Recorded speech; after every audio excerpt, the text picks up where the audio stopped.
Assalamu alaikum wa rahmatullahi wa barakatuh.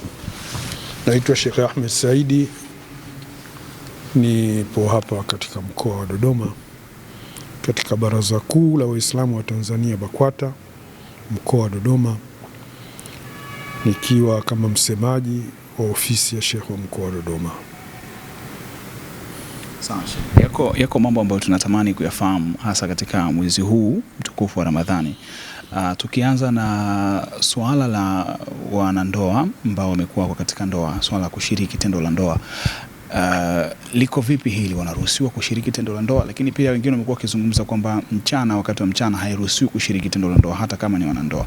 Hili liko vipi kwa watu ambao wako katika funga? Alhamdulillah, sasa hivi tuko katika mfungo wa mwezi mtukufu wa Ramadhani, mwezi wa kheri, mwezi wa baraka, mwezi ambao Qur'ani imeshushwa katika mwezi huu, na Waislamu wengi hivi sasa wameingia katika mfungo wa funga ya Ramadhani ambayo ina sheria zake, taratibu zake, hukumu zake. Funga ya Ramadhani ambayo huanza alfajiri mpaka magharibi. Mfungo huu ni kwamba hatuli, hatunywi, lakini pia hatukutani na wake zetu mchana mzima wa mwezi wa Ramadhani, na kufanya hivyo ni kosa ambalo lina sheria zake na taratibu zake kwa mtu ambaye atafanya hivyo. Na usiku kuanzia pale baada ya kufuturu, Mwenyezi Mungu Subhanahu wa Ta'ala katika surati al-Baqara aya ya 187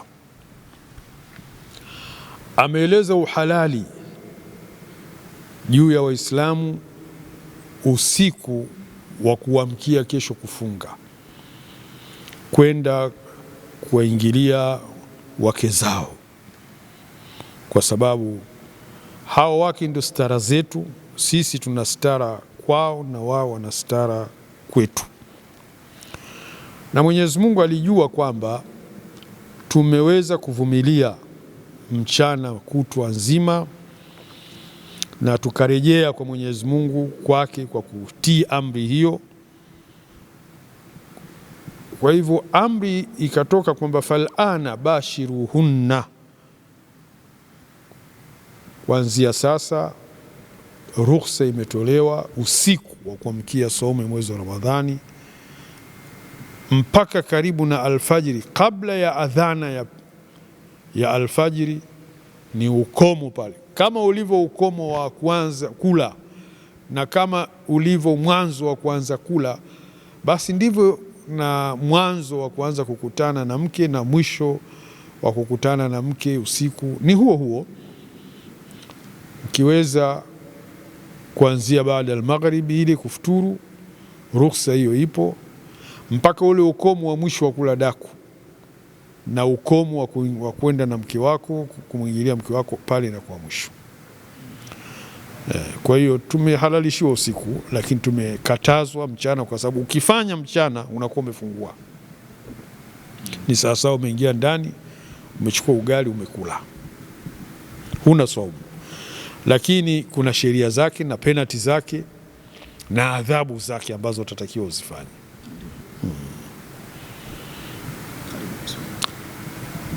Mchana tunaona katika Uislamu kuna miezi 12, lakini katika mwezi wa Ramadhani Waislamu huaga wanakita sana mioyo yao kujitakasa kwa Mwenyezi Mungu.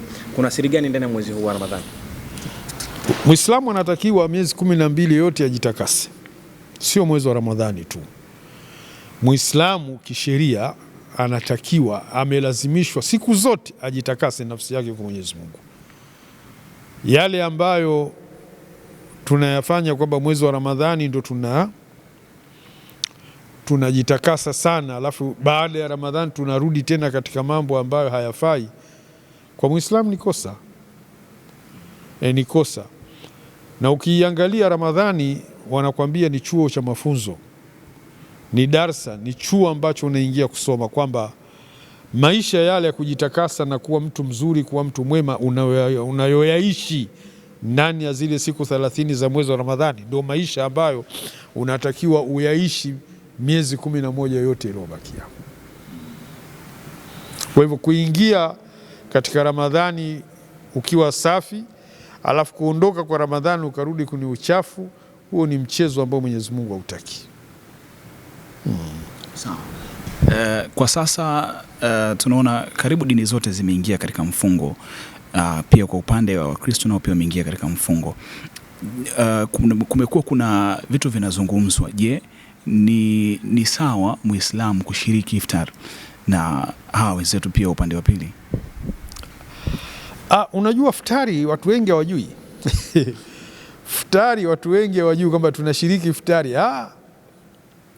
Kwamba wewe Muislamu unashiriki kula iftari na mtu ambaye pengine sio Muislamu. Si ndio swali lako? Inakuwaje? Hakuna ubaya. Unajua iftari tunachukulia ni mtu kukualika nyumbani kwake, akaandaa mezani au chini vyakula vya aina kama mnavyojua Ramadhani watu wanakula vyakula vingi tofauti na miezi mingine. Unaweza kukuta sahani mabakuli yako mengi tu ili. Sasa wewe ukinialika mimi nyumbani kwako nije kufuturu, hujanialika kuja kufuturu, umenialika kuja kula,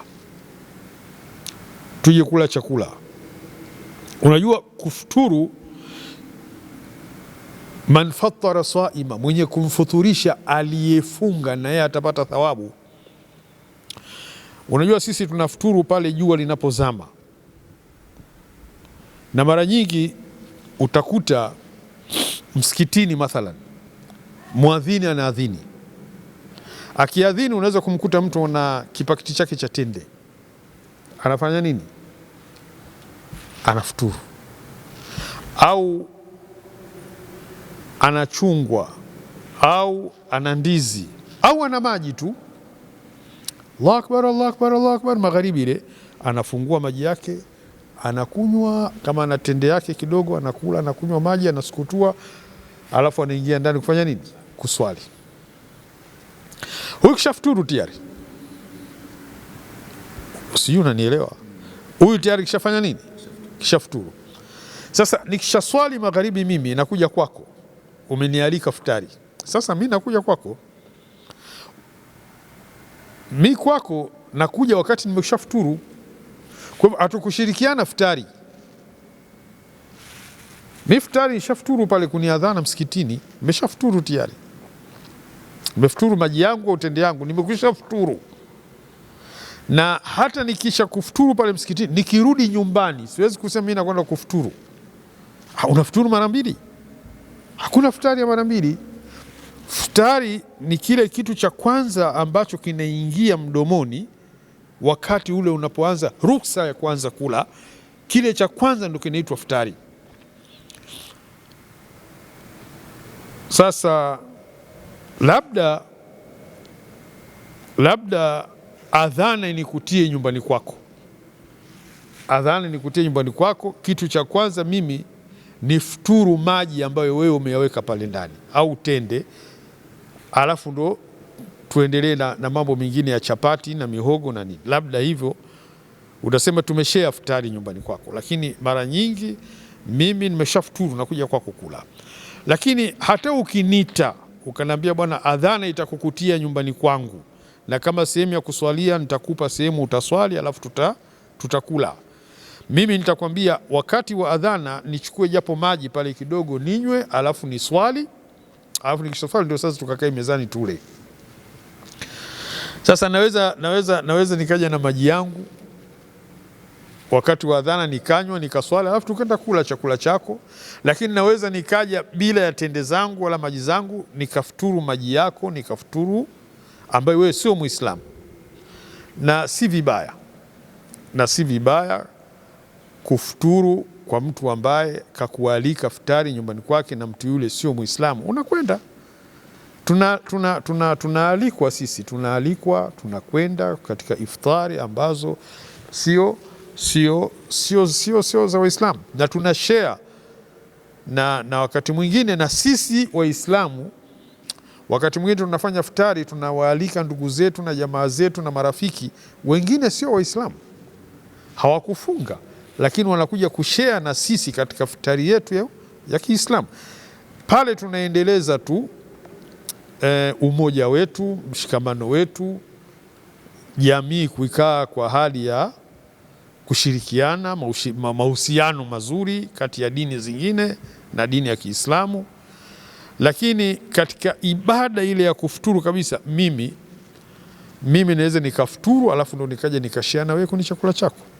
Na nasema hivyo kwa sababu naweza mimi nikawa nimeshafuturu msikitini kwa ile adhana, alafu ndo nakuja nyumbani kwako, au wakati nakuja kwako adhana imenikutia njiani na chupa yangu ya maji nikanywa mpaka nafika kwako, nimeshakunywa maji kwako, siji kufuturu kwako, nakuja kula.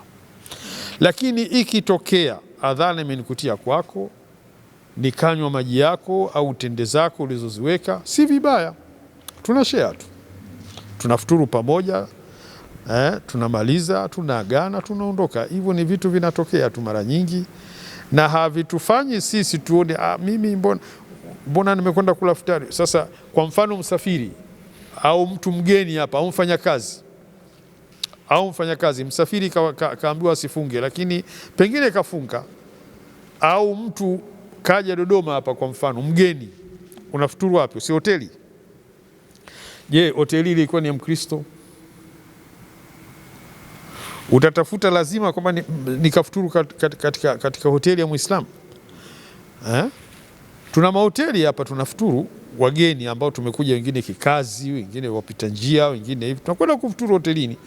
Wengine wanafuturu kuni magenge, utatafuta kwamba ili genge la Muislamu. Unajua hata kuna magenge mengine sio ya Waislamu, lakini mwezi wa Ramadhani anapika futari.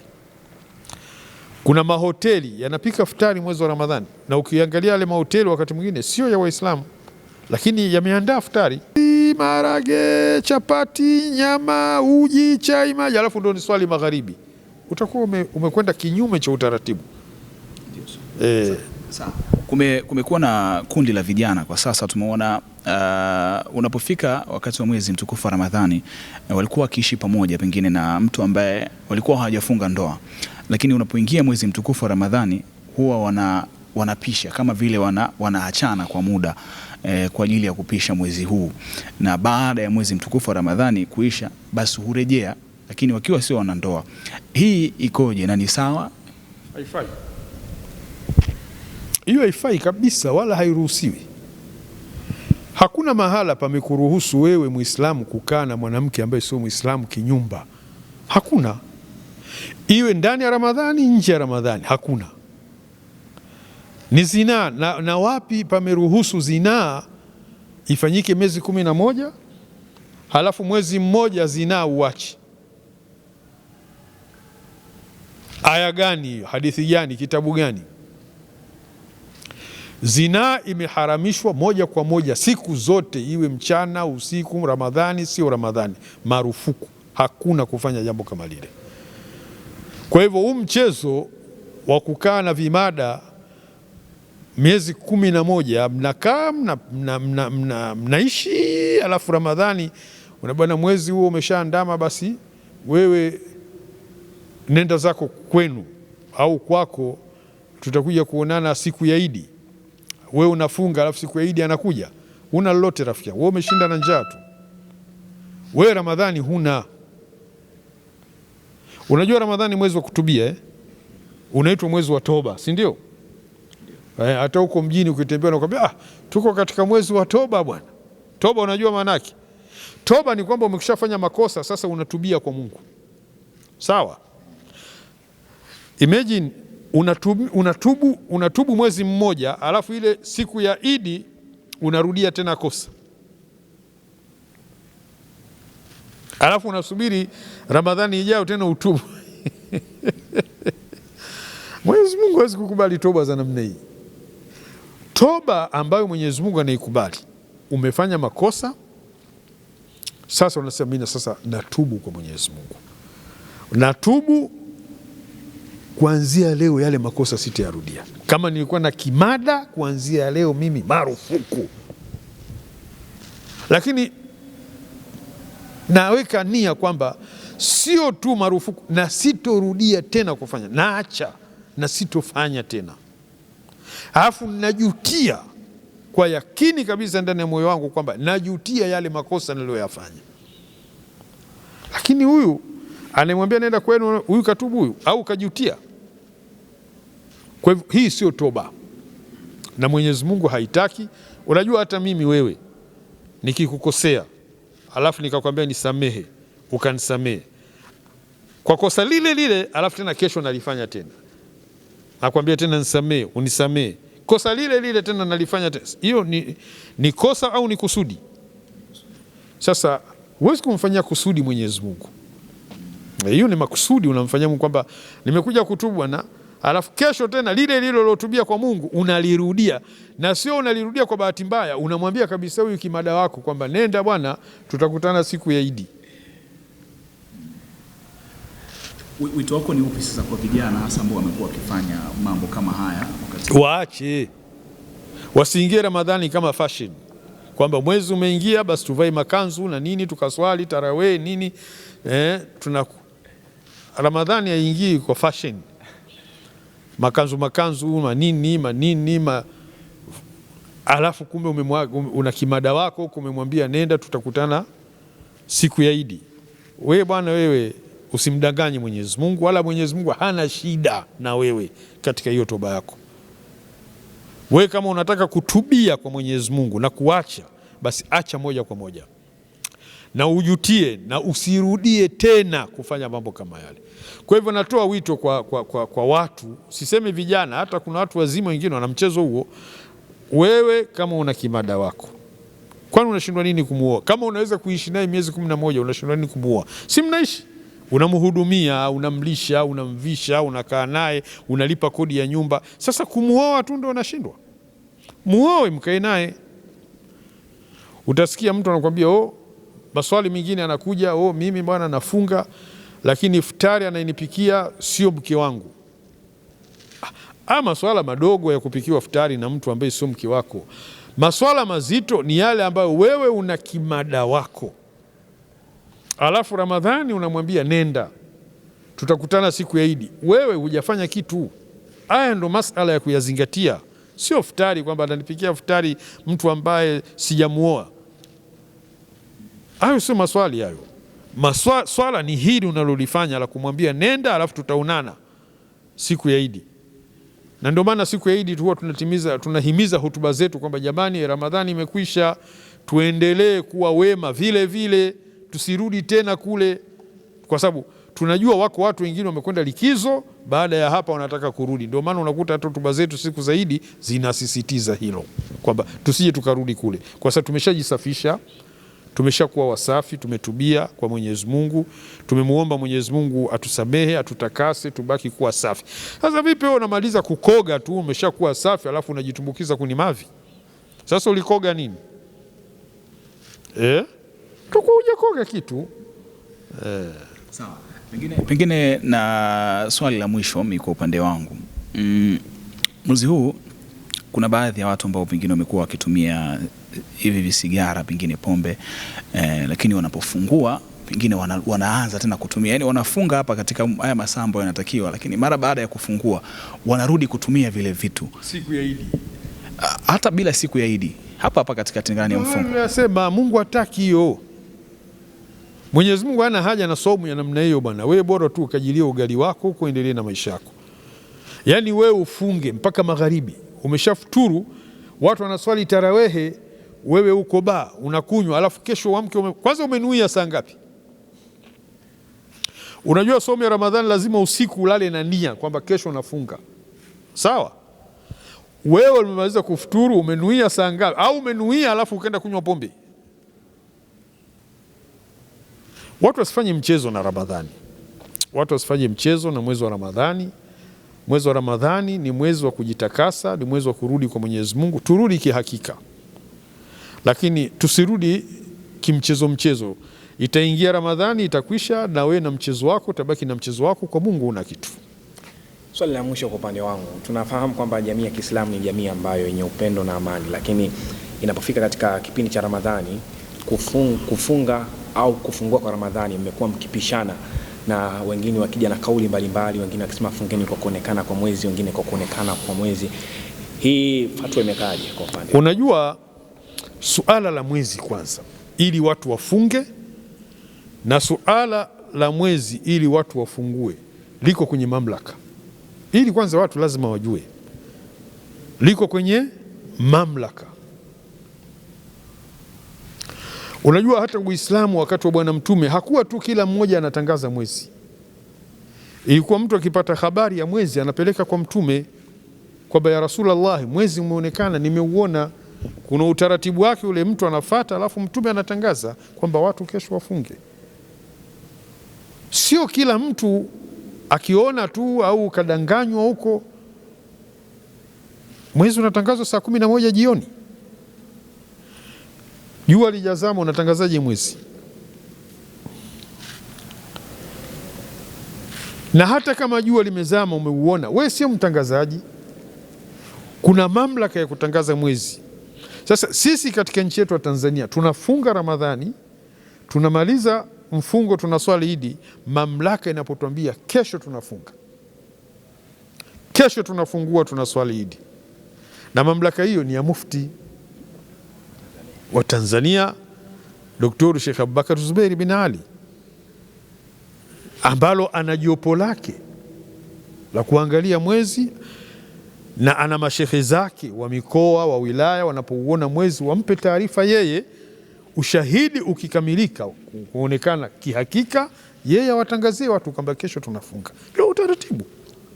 Sasa kama kila mtu anasema kesho kufunga, yule anasema kesho kutwa, huyu anasema leo, hakuna utaratibu wa namna hiyo. Sisi tuna mamlaka hii moja ambayo tunaisubiri, ambayo ni Mufti wa Tanzania Sheikh Abubakar Zuberi akisema kesho Ramadhani tunafunga, kesho Idi tunafungua, mwezi leo haukuonekana, kesho tunakamilisha 30 Shaabani, tutafunga kesho kutwa kama ilivyotokea juzi, sawa.